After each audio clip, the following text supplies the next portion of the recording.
மகிமையில் பிரவேசித்த சகோதரி Christina Robinson அவர்கள் நம் நினைவுகளை விட்டு நீங்காத சில நினைவுகள்.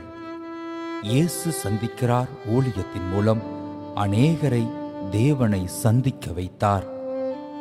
பலவீனத்திலும் என் பலன் பூரணமாய் விளங்கும் என்று தேவ வார்த்தையை தனக்குள் கொண்டு தேவ ஊழியராய் ஜொலித்தார். ஆண்டவரே, இந்த பாடுகள், இந்த உலக பிரச்சனைகள் என்னை ஒன்றும் செய்ய முடியாத ஆண்டவரே. ஏனென்றால் பாடுகளை இரண்டாக பிளக்கிற தேவன், பாடுகளை மாற்றுகிற தேவன், பலவீனத்திலே பலன் கொடுக்கிற ஆண்டவர், நீர் என்னோடு கூட இருக்கிறீர் என்று சொல்லிவிட்டு அந்த நாளில் இருந்து இந்த நாள் வரைக்கும் ஓடுவதற்கு கர்த்தர் கிருபை பாராட்டி இருக்கிறார். 1967 தன் பெற்றோர்களுக்கு செல்ல மகளாய் பூமியில் தேவனால் கொடுக்கப்பட்டார். 5 வயது முதல் தன் இருதயத்தின் பலவீனத்தின் நிமித்தம் பல பாடுகள் பட்டார். போராட்ட சூழ்நிலையில் மத்தியிலும் பெற்றோர்களால் ஊழியத்திற்கு என்று ஒப்புக் கொடுக்கப்பட்டதின் மூலம் 1990 அக்டோபர் 1 சகோதரி கிறிஸ்டினாவிற்கு ஏற்ற வாழ்க்கை துணையை தேவன் அருளினார். அன்று அநேக தேவதாசன்கள் வாக்குத்தத்தமாய் தேவ வார்த்தையை கொண்டு வாழ்த்தினார்கள்.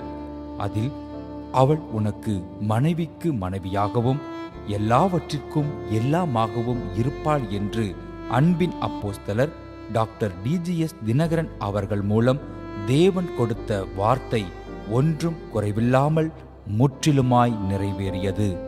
ஆசீர்வதித்த திருமண வாழ்விற்கு அடையாளமாக 1991 ஸ்டீவ் ராபின்சனையும் 94 ட்ரினிட்டா ராபின்சனையும் என 2 பிள்ளைகளையும் இத்தம்பதியர்களுக்கு தேவன் ஈவாய் அருளினார்.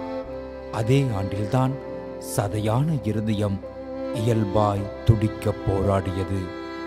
செய்வதறியாத நிலையில் தன்னை மரணம் நெருங்கிய வேளையிலும் குடும்பமாய் முறுமுறுக்காமல் குடும்பமாய் ஜெபித்த வேளையில் இதய துடிப்பை கருவியின் மூலம் சீராக இயங்கச் செய்தார். என்னுடைய வாழ்க்கையில 5 வயதுல எனக்கு ஓப்பன் ஹார்ட் சர்ஜரி பண்ணப்பட்டது.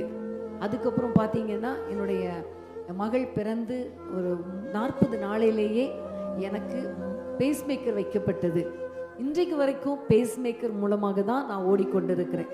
ஆரம்பத்தில் நான் முறுமுறுத்தது என்னவோ உண்மைதான். ஆண்டவரே, ஏன் அப்பா ஏன் எனக்கு மட்டும், நான் உங்களுடைய ஊழியத்தை செய்வதற்காக நான் அர்ப்பணித்திருக்கிறேன், ஏன் எனக்கு இந்த பேஸ்மேக்கர், என்னை நிம்மதியாக வாழ வச்சிருக்கலாமே, நீங்களே நாடி துடிப்பை அதிகப்படுத்தி இருக்கலாமே, ஒரு தொடுதல் போதுமே, ஒரு பார்வை போதுமே, ஒரு சொட்டு ரத்தம் போதுமே, ஏன்ப்பா ஏன் என்று கேட்ட நாட்கள் உண்டு. ஆனால் ஆண்டவர் என்னோடு கூட பேசி என்னை தைரியப்படுத்தின பிறகு நான் ஒவ்வொரு நாளும் பலவீனங்கள் வரும் பொழுது உமக்கு ஸ்தோத்திரம் ஏசப்பா, நீ மட்டும் நடத்துனீங்க, இனியும் நடத்துவீங்க என்று சொல்லி ஆண்டவருடைய சமூகத்தில் நான் ஒப்பு கொடுப்பேன். ஆமேன். அடிக்கடி எனக்கு ஆப்ரேஷன் நடக்கும்.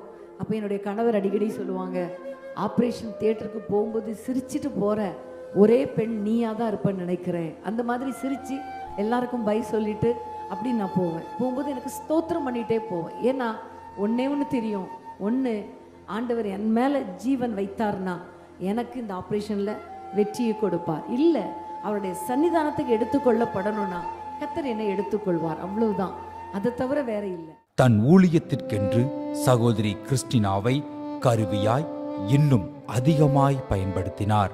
அநேக குடும்பத்தினருக்கும் வாலிப பிள்ளைகளுக்கும் போராட்டத்தோடு ஜெபிக்க வரும் பெண்கள் மற்றும் விசுவாசிகள் என்று அனைவரையும் தன்னில் உள்ள தேவ அன்பினால் அரவணைத்து புன்சிரிப்பின் மூலம் தேவ வார்த்தையை ஞானமாய் எடுத்துரைத்து அவர்கள் அச்சூழ்நிலையில் இருந்து கடந்து இயேசுவை சந்திக்க வைத்தார்.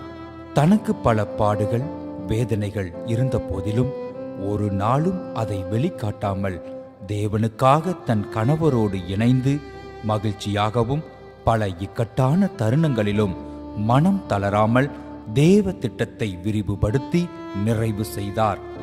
ஊழியம், குடும்பம், நிர்வாகம், உறவுகளின் மீது அக்கறை என்று தன்னை ஓய்வின்றி ஓடிக்கொண்டு இருந்த நிலையிலும் தன்னை வாழ வைத்த தெய்வத்திற்கு இன்னும் ஏதாவது செய்ய வேண்டுமென வைராக்கியம் கொண்டு என் நேசர் என்னோடு என் சத்துருக்கு முன் ஒரு பந்தி, என் எல்லாம் இயேசுவே, என் சுகவாழ்வு சீக்கிரத்தில் துளிர்க்கும், என் குடும்பம் நீர்ப்பாய்ச்சலான தோட்டம் என்று எத்தனையோ நூல்களை தேவ திட்டத்தின்படி எழுதி பாடல்கள் மூலமாகவும் எங்களை தேற்றி வந்தீர்கள்.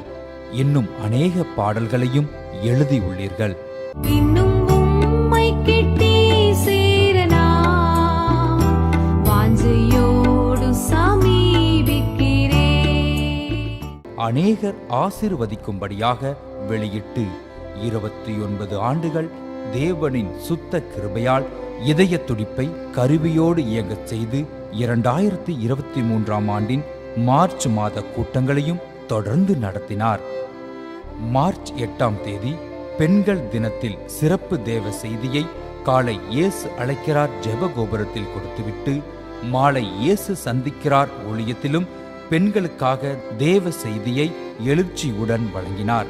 பின்பு வேதமே என் மனமகிழ்ச்சி என்ற நிகழ்ச்சியை மகளுடன் நடத்திவிட்டு தன் இல்லத்திற்கு மருமகளையும் உறுதி செய்துவிட்டு கணவரோடு இறுதி மூச்சு வரை ஊழியத்தில் உறுதுணையாய் இருந்து நிறைவாய் எல்லாம் முடிந்தது போல் தன் கரம் பிடித்த கணவரிடமிருந்து கர்த்தரின் பலத்த கரத்துக்குள் 12/3/2023ஆம் ஆண்டு மகிமையில் பிரவேசித்தார் கிறிஸ்டினா ராபின்சன்.